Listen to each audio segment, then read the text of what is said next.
शेतकऱ्यांसाठी 6 मेच्या संध्याकाळच्या ठळक बातम्या।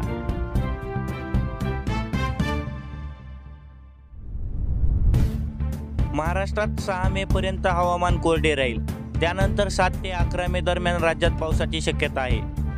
महाराष्ट्रात 7 ते 11 मे दरम्यान वादळी पाऊस, पंजाब रावडक यांचा अंदाज।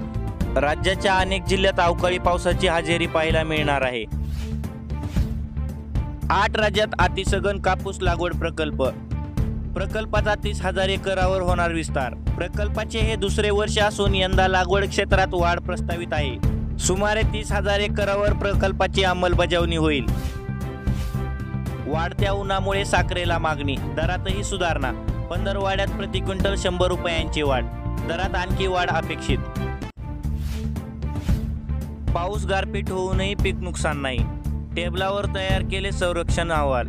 नरखेड तालुक्यातील शेतकऱ्यांचे असंतोष। कांद्याचे बाजार शुल्क घटले 1 रुपयावरून 50 पैशांवर।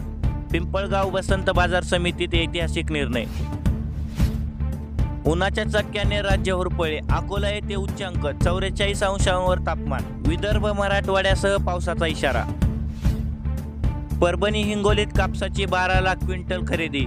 मागील आठवड्यात मिळाला प्रति क्विंटल 7,200 ते 7,660 रुपये दर।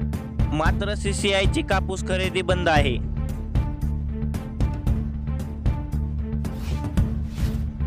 शेती, बेरोजगारी, वाहतूक प्रश्न जैसे थे।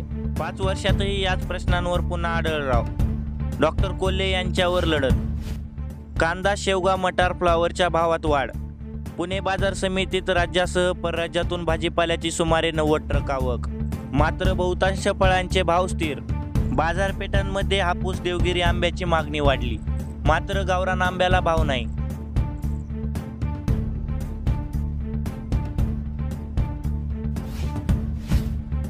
हळद उत्पादन वाढीची सूत्रे, यावर्षीही भाव गगनाला राहण्याची शक्यता।